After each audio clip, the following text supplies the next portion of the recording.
নমস্কাৰ, শ্বেয়াৰ মাৰ্কেটৰ জ্ঞানৰ মোৰ এই পেজটোলৈ আপোনালোক সকলোকে স্বাগতম জনাইছোঁ। মই এই পেজটোত কেৱল শ্বেয়াৰ মাৰ্কেটৰ বিষয়ে আলোচনা কৰিম। শ্বেয়াৰ মাৰ্কেট মানে কি, শ্বেয়াৰ মাৰ্কেটত কিদৰে ইনভেষ্ট বা ট্ৰেড কৰিব পাৰি, শ্বেয়াৰ মাৰ্কেটক ব্যৱসায় হিচাপে ল'ব পাৰিনে, এই সকলোবিলাক মই এই পেজটোতেই আলোচনা কৰিম। শ্বেয়াৰ মাৰ্কেটৰ বিষয়ে আলোচনা কৰাৰ আগতে মই মোৰ পৰিচয়টো দি ল'ব খুজিছোঁ। নমস্কাৰ, মই ৰাণা বৰুৱা। মই NISM 5 আৰু NISM 8 সিৰিজ চাৰ্টিফাইড হয়। 2008ৰ পৰা বৰ্তমান সময়লৈকে মই শ্বেয়াৰ মাৰ্কেটৰ লগত জড়িত। এই 15-16 বছৰ শ্বেয়াৰ মাৰ্কেটৰ পৰা মই কি শিকিলোঁ, সেই সকলোবিলাক বিষয়ে মই এই পেজটোতে আলোচনা কৰিম। এতিয়া আহোঁ শ্বেয়াৰ মাৰ্কেট মানে কি। শ্বেয়াৰ মাৰ্কেট হৈছে একোখন দেশৰ অৰ্থনৈতিক দিশত ডেভেলপ হোৱাত গুৰুত্বপূৰ্ণ ভূমিকা আছে শ্বেয়াৰ মাৰ্কেটৰ। এতিয়া আমি যিবিলাক বস্তু দৈনন্দিন ব্যৱহাৰ কৰোঁ, ৰাতিপুৱা শুই উঠাৰ পৰা গধূলি শোৱালৈকে আপোনাৰ খাদ্য সামগ্ৰীয়ে হওক, প্ৰসাধন সামগ্ৰীয়েই হওক বা ঔষধ জাতীয় বস্তুৱেই হওক, এই সকলোবিলাক বস্তু শ্বেয়াৰ মাৰ্কেটে মূল্য নিৰ্ধাৰণ কৰে। তাৰোপৰি আমাৰ যিমানবিলাক চৰকাৰী বা বেচৰকাৰী বিত্তীয় অনুষ্ঠান প্ৰতিষ্ঠান আছে, এই সকলোবিলাক শ্বেয়াৰ মাৰ্কেটৰ দ্বাৰাই পৰিচালিত হয় বা প্ৰভাৱিত হয়।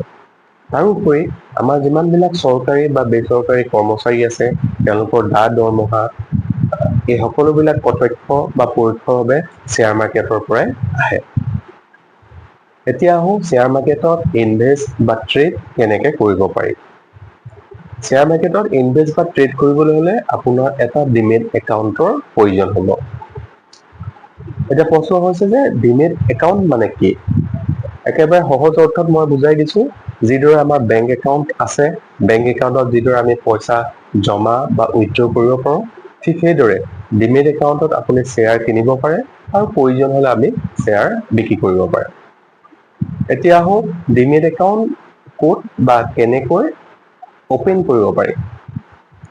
ডিমেট একাউণ্ট অপেন কৰিবলৈ হ'লে আমি ষ্টক ব্ৰকাৰৰ সহায় ল'ব লাগিব। ষ্টক ব্ৰকাৰৰ যোগেদিয়ে আমি ডিমেট একাউণ্ট খুলিব পাৰোঁ। আজিকালি বহুতবিলাক ষ্টক ব্ৰকাৰ আহি গৈছে।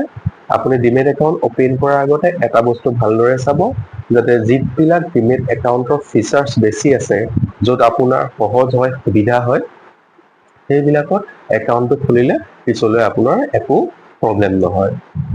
মোৰ ডিমেট একাউণ্ট এঞ্জেল ওৱানত আছে। এঞ্জেল ওৱান এপছটো বহুত সহজ আৰু ট্ৰেড কৰিবৰ কাৰণে বহুত সুবিধা, তাৰ ফিচাৰ্ছো বহুত আছে। আপোনালোকে যদি কোনোবাই ডিমেট একাউণ্ট এঞ্জেল ওৱানত অপেন কৰিব বিচাৰে, মোৰ হোৱাটছআপ নম্বৰ তলত দিয়া আছে। আপোনালোকে মোক কণ্টেক্ট কৰিব। মই আপোনালোকক একাউণ্ট অপেন হোৱাত সহায় কৰিম। আৰু এঞ্জেল ওৱানত ডিমেট একাউণ্ট অপেন কৰিলে কোনো পইচা দিব নালাগে, সম্পূৰ্ণ ফ্ৰী। এতিয়া আহোঁ ডিমেট একাউণ্টটো অপেন হোৱাৰ পাছত আমি শ্বেয়াৰ কেনেকৈ বাই চেল কৰিব পাৰিম। এতিয়া হৈছে আমি শ্বেয়াৰ বা ষ্টকৰ কথা কৈ আছোঁ, যে ডিমেট একাউণ্ট হ'লে আমি শ্বেয়াৰ বাই চেল কৰিব পাৰিম। এতিয়া এই শ্বেয়াৰবিলাক ক'ত থাকে।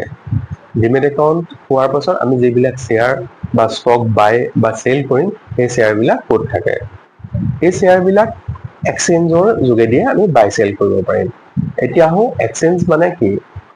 এক্সচেঞ্জ হৈছে আমাৰ ভাৰতবৰ্ষত দুটা ডাঙৰ ষ্টক এক্সচেঞ্জ আছে, তাতে সকলোবিলাক শ্বেয়াৰ থাকে। এটা হৈছে BSE বম্বে ষ্টক এক্সচেঞ্জ আৰু আনটো হৈছে NSE নেশ্যনেল ষ্টক এক্সচেঞ্জ। এই দুটাই ভাৰতবৰ্ষৰ আটাইতকৈ ডাঙৰ ষ্টক এক্সচেঞ্জ। এই এক্সচেঞ্জত আপোনাৰ যিকোনো কোম্পানীৰ শ্বেয়াৰ, যিবিলাক শ্বেয়াৰ লিষ্টেড থাকে, লিষ্টেড শ্বেয়াৰহে আপুনি বাই বা চেল কৰিব পাৰিব। আনলিষ্টেড কোম্পানী শ্বেয়াৰ কৰিব নোৱাৰে।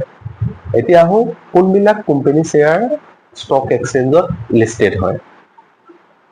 ধৰি লওক কোনোবা এটা কোম্পানী XYZ কোম্পানী এটা, তাহাঁতে কি কৰিব, এটা কোম্পানীটোৱে ষ্টক এক্সচেঞ্জত লিষ্টিং হ'বৰ কাৰণে প্ৰথমে এক্সচেঞ্জলৈ এখন আপোনাৰ এপ্লিকেশ্যন কৰিব, যে আমাৰ শ্বেয়াৰটো কোম্পানীৰ শ্বেয়াৰ এক্সচেঞ্জত লিষ্টিং কৰিব লাগে।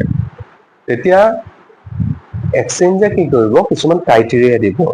ক্ৰাইটেৰিয়াখিনি যদি কোনো এটা কোম্পানীয়ে যিকোনো এটা কোম্পানীয়ে যদি এই ক্ৰাইটেৰিয়াখিনি ফুলফিল কৰিব পাৰে, ফুলফিল কৰাৰ পাছত এক্সচেঞ্জে এপ্ৰুভেল দিব। এপ্ৰুভেল দিয়াৰ পাছত সেই শ্বেয়াৰখিনি এক্সচেঞ্জত লিষ্টিং কৰিব পাৰিব। এতিয়া আহোঁ যে সেই কোম্পানীবিলাক এপ্ৰুভেল কৰাৰ পিছত ডাইৰেক্ট লিষ্টিং কৰিব পাৰিবনে নে কিবা প্ৰচেছ আছে?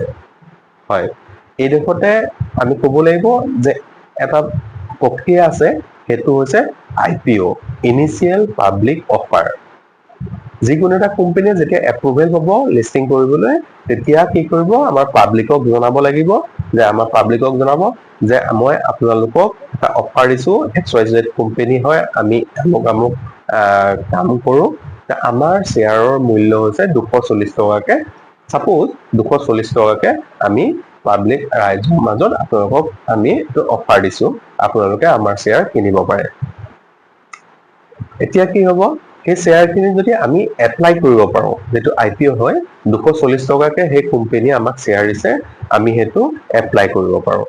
আমি এপ্লাই কৰাৰ পাছত যে আমি শ্বেয়াৰটো বায়ে হৈ যাব তেনেকুৱা কথা নাই, আমি এপ্লাইহে কৰিব পাৰোঁ, আমি শ্বেয়াৰ পাবও পাৰোঁ নাপাবও পাৰোঁ। সেই বস্তুটো যেতিয়া আমি এপ্লাই কৰিলোঁ, এপ্লাই কৰাৰ পাছত বস্তুটো লটাৰী হয়, সেই লটাৰীৰ যোগে যদি আপুনি চিলেক্ট হয় বা আপুনি যদি পায়, তেতিয়া আপোনাৰ যিটো এলট বুলি কয়, আপোনাৰ যদি এলট হৈ যায়, এলট হৈ গ'লে আপোনাৰ সেই শ্বেয়াৰটো, নিৰ্দিষ্ট শ্বেয়াৰটো আপোনাৰ ডিমেট একাউণ্টত আহি যাব। ডিমেট একাউণ্টত সোমাই যোৱাৰ পাছত আপুনি যিদিনা শ্বেয়াৰটো এক্সচেঞ্জত মাৰ্কেটত লিষ্টিং হ'ব, মাৰ্কেটত লিষ্টিং হোৱাৰ দিনা কি কৰিব, যদি শ্বেয়াৰটোৰ দাম বাঢ়ি যায়, 240 টকাকে আপুনি এলটমেণ্ট পালে, যিদিনা মাৰ্কেটত ৰেছপন্স ভাল দেখুৱালে, 240 টকাটো গৈ আপোনাৰ 280 টকাও হ'ব পাৰে বা 300, 400 হ'ব পাৰে। যদি মাৰ্কেটে ৰেছপন্স ভাল দিয়া নাই, তেতিয়া কি হ'ব, আপুনি 240 টকাকে লৈছিলে, আপোনাৰ 150 টকাও হ'ব পাৰে বা 100 টকালৈও গুচি আহিব পাৰে। সেইটো মাৰ্কেটৰ ৰেছপন্সৰ ওপৰত কথা। মাৰ্কেটে যিদৰে ৰেছপন্স কৰিব, ঠিক সেইদৰে লিষ্টিং হোৱা কোম্পানীৰ শ্বেয়াৰো তেনেকুৱাই আপ ডাউন হ'ব। এতিয়া আহোঁ যে আমি সেই কোম্পানীবিলাক এক্সচেঞ্জত যেতিয়া লিষ্টেড হৈ গ'ল, সেই লিষ্টেড কোম্পানীবিলাকে আমি থ্ৰু ডিমেট একাউণ্টৰ যোগেদি কোনো এটা কোম্পানী আমি বাই কৰিব পাৰোঁ বা প্ৰয়োজন সাপেক্ষে আমি চেল কৰিব পাৰোঁ। এতিয়া আহোঁ যে বাই চেল কৰিলে আমাৰ কি প্ৰফিট হয় নে লছ হয়। ছাপোজ মই এটা উদাহৰণস্বৰূপে আপোনালোকক দিছোঁ, ONGC শ্বেয়াৰ। সকলোৱে জানে ONGC শ্বেয়াৰৰ বিষয়ে। ONGC শ্বেয়াৰটো ছাপোজ এতিয়া 220 টকা চলি আছে। আপোনালোকে ভাবিলে যে 220 টকা দি মই শ্বেয়াৰটো লওঁ, লৈ মই 260 টকা বা 70 টকা হ'লে মই চেল কৰি দিম। আপুনি 240 টকাকে শ্বেয়াৰটো ল'লে, লোৱাৰ পাছত যেতিয়াই আপোনাৰ 260 টকা বা 70 টকা হ'ল, সেইটো হয়তো একেদিনাই হ'ব পাৰে, দুদিনৰ পাছতো হ'ব পাৰে, এমাহৰ পাছতো হ'ব পাৰে। সেইটো কেতিয়াও গ্ৰান্টেড নহয় যে কেতিয়া যাব, সেইটো আপুনি ক'ব নোৱাৰে। গতিকে যেতিয়াই বাঢ়ক, আপুনি শ্বেয়াৰটো লৈ আপুনি যেতিয়াই বাঢ়ক তেতিয়াই আপুনি বিক্ৰী কৰিব পাৰে। সেইভাগেই আপুনি ডিমেটৰ যোগেদি শ্বেয়াৰ কিনা বেচা কৰিব পাৰিব। মই এই গোটেই চিষ্টেমবিলাক আপোনাক প্ৰেক্টিকেলি মই নেক্সট ভিডিঅ'ত লৈ আহিম, যে মই কেনেকৈ কিনিছোঁ, কেনেকৈ বিকিম, সেই সকলোবিলাক মই নেক্সট ভিডিঅ'ত ধুনীয়াকৈ লাইভ দেখুৱাম। লাইভ দেখুৱাই আপোনালোকক দেখাম যে ডিমেট একাউণ্টত কিদৰে বাই কৰিব পাৰি বা কিদৰে চেল কৰিব পাৰি। এই সকলোবিলাক মই নেক্সট পাৰ্টত আপোনালোকৰ আগত প্ৰেক্টিকেল হিচাপে লাইভ ভিডিঅ' দেখুৱাম। আজিলৈ আহিছোঁ। যদি আপোনালোকৰ মোৰ ভিডিঅ'টো ভাল লাগে, লাইক কৰিব, কমেণ্ট কৰিব।